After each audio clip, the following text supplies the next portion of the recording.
Okay, so, Emma, who is your neighbor? My neighbor?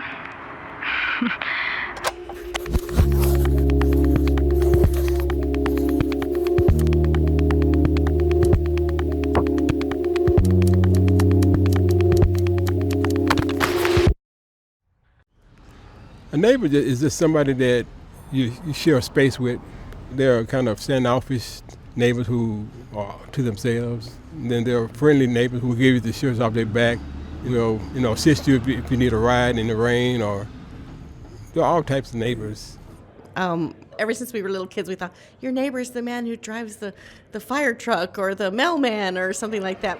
My neighbor is everyone that I have very close connections with.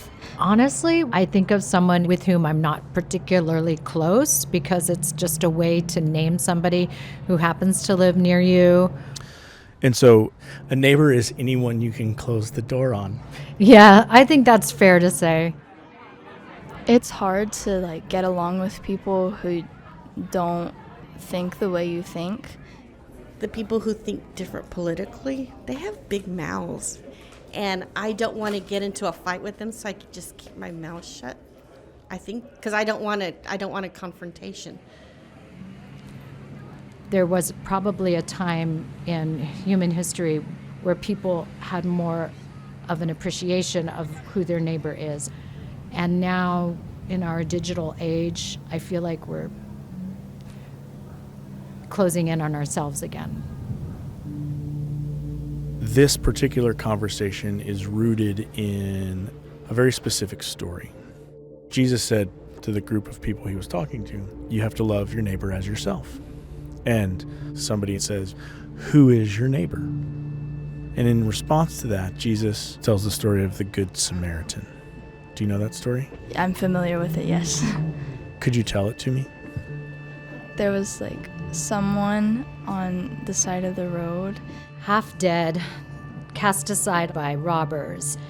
And the first two people who should be reaching out and taking care of this person, they just move on.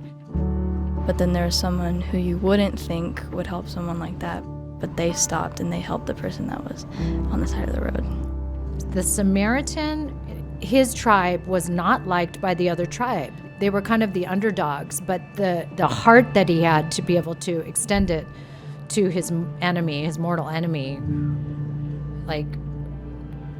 could I do that? Neighbors are people you don't know, not a certain race, not a certain gender. My rule of thought is be kind to everybody, because you never know, that same person may come back to help you out. I think including everyone and making the world bigger and showing your love is more of a Jesus way. He touched the leper that no one wanted to touch, and he helped the woman at the well, and he helped all kinds of people, and he didn't leave anyone out, and he made the world bigger and allowed everyone that needed him to experience his love.